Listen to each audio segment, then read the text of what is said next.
Hi అండి, this is రాగా. ఈరోజైతే ఎంతో టేస్టీగా ఉండేటువంటి గుత్తొంకాయ కూరనైతే మీకైతే చూపిస్తున్నానండి. ఇది నెల్లూరు స్టైల్లో ఉంటుందండి. దీన్ని అక్కడ నూనెంకాయ అని కూడా అంటారండి. ఇది అన్నంలోకే కాదండి, బగారా రైస్లోకి, చపాతీల్లోకి, పూరీల్లోకి కూడా చాలా టేస్టీగా ఉంటుందండి. ఒకసారి మీరు కూడా నేను చేసిన విధంగా ట్రై చేసి చూసారనుకోండి, చాలా టేస్టీగా ఉంటుందండి ఈ రెసిపీ అయితే. ముందుగా దీన్ని ఏ విధంగా మనం తయారు చేసుకోవాలో మీకైతే చూపిస్తానండి. నేనైతే ఒక అర కేజీ వరకు వంకాయలను అయితే తీసుకున్నానండి. చిన్న చిన్నవి తీసుకున్నాను, మసాలా వంకాయ కాబట్టి చక్కగా మసాలా అంతా పట్టి పర్ఫెక్ట్గా అయితే వేగుతాయండి ఇవి. ముందుగా వీటిని అయితే శుభ్రంగా కడిగేసుకోవాలండి. కడిగేసుకున్న తర్వాత పైన ఉన్నటువంటి ముచ్చుకల్ని సగం వరకు కట్ చేసేసుకొని 4 పక్షాలుగా అయితే వంకాయలను కోసుకొని ఉప్పు నీళ్ళలో అయితే నానేసుకొని ఉంచుకోవాలండి. అప్పుడు నలుపుదనం రావండి, లేకపోతే కండ్రెక్కిపోతాయండి. తర్వాత మనం మసాలాకైతే రెడీ చేసుకుందామండి. ముందుగా ఒక గిన్నె పెట్టేసుకొని కొంచెం ఆయిల్ని అయితే వేసుకోండి. నేనైతే కూరకి సరిపోయే విధంగా ఎండుమిరపకాయలు తీసుకున్నాను కాబట్టి నాకైతే 12 ఎండుమిరపకాయలను అయితే తీసుకున్నానండి. తర్వాత ఒక స్పూన్ వరకు ధనియాలని, ఒక చెక్కని, 2-3 లవంగాలను అయితే యాడ్ చేసుకున్నానండి. తర్వాత ఒక అర స్పూన్ వరకు జీలకర్రని కూడా యాడ్ చేసుకోండి. ఒక అర స్పూన్ వరకు ఆవాల్ని కూడా యాడ్ చేసుకోండి. చాలా టేస్టీగా ఉంటుందండి. మీకు కావాలంటే సాయి మినపప్పు, పచ్చెనపప్పును కూడా యాడ్ చేసుకోండి. నేనైతే యాడ్ చేయట్లేదండి. ఇది ఈ విధంగా అయితేనే చాలా టేస్టీగా ఉంటుంది. తర్వాత ఒక గ్లాసు వరకు వేరుశనగ పప్పును అయితే తీసుకున్నానండి. అవి అయితే పట్టు వలిచి తీసుకున్నాను. కొంచెం చింతపండుని కూడా యాడ్ చేసుకోండి. వీటన్నిటిని బాగా వేగిన తర్వాత మిక్సీ జార్లో వేసుకొని మెత్తని పేస్ట్ లాగా అయితే చేసుకుందామండి.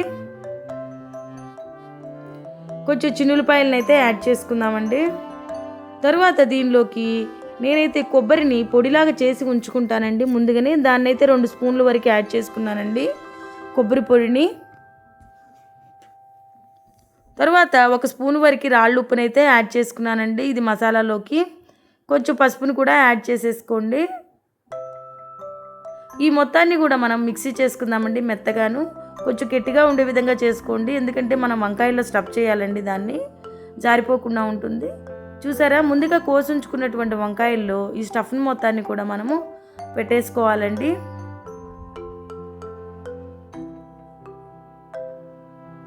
అన్ని వంకాయల్లో కూడా నేను చూపించిన విధంగా అయితే పెట్టేసుకోండి. మసాలా వంకాయ ముక్కలకైతే చక్కగా పడుతుందండి.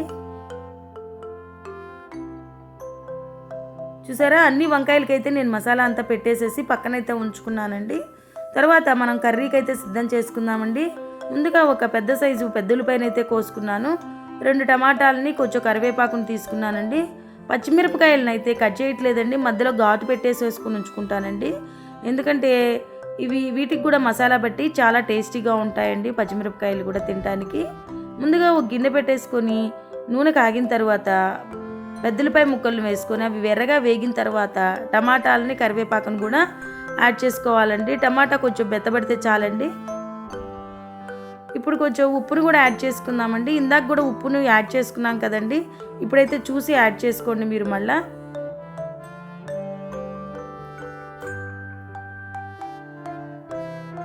ఇప్పుడైతే వంకాయలను కూడా మనము యాడ్ చేసేసుకుందామండి దీనిలోకి.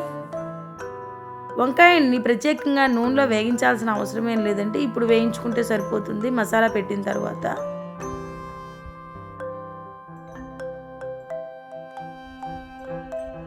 ఇప్పుడైతే మూత పెట్టేసుకొని మనము కొంచెం సేపు అయితే మగ్గించుకుందామండి. వంకాయ మెత్తగా మగ్గాలండి, కొంచెం సేపు అయితే మగ్గిపోతుంది. చూసారా, చక్కగా వంకాయ అయితే మగ్గిపోయిందండి మసాలాలోను, నూనె అయితే తేలింది.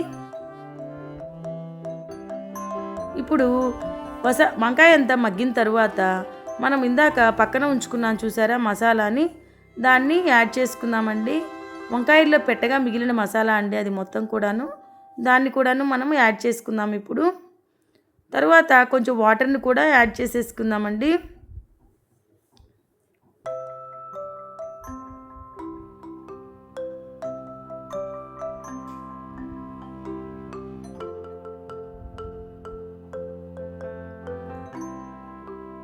కొంచెం వాటర్ వేసేసుకొని స్టవ్ మీడియం ఫ్లేమ్లో పెట్టేసుకొని మూత పెట్టేసుకొని ఉడికించుకున్నాం అనుకోండి, చక్కగా పర్ఫెక్ట్గా అయితే ఉడికిపోతుందండి ఈ మసాలా మొత్తం కూడా వంకాయకి పట్టేసి.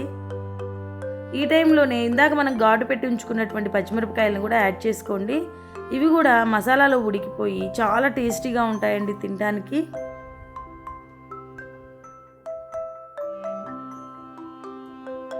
చూసారా, ఎంతో టేస్టీగా ఉండేటువంటి గుత్తొంకాయ కూర అయితే రెడీ అయిపోయిందండి.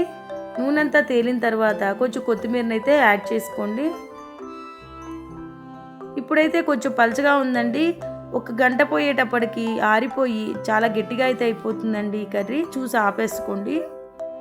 ఎంతో టేస్టీగా ఉండేటువంటి గుత్తొంకాయ కూర అయితే రెడీ అయిపోయిందండి. నా వీడియో కనుక మీకు నచ్చినట్లయితే ప్లీజ్ లైక్ చేసి, షేర్ చేసి, సబ్స్క్రైబ్ చేయండి. కామెంట్ చేయడం మాత్రం మర్చిపోవద్దండి. ఇది ఎంతో టేస్టీగా ఉండేటువంటి వంకాయ కూర అండి. రైస్లోకి బాగుంటుంది, బిర్యానీలోకి బాగుంటుంది, చపాతీలోకి, రోటీస్లోకి కూడా చాలా టేస్టీగా ఉంటుందండి. మీరు కూడా ఒకసారి ఈ విధంగా మీ ఇంట్లో అయితే ట్రై చేసి చూడండి.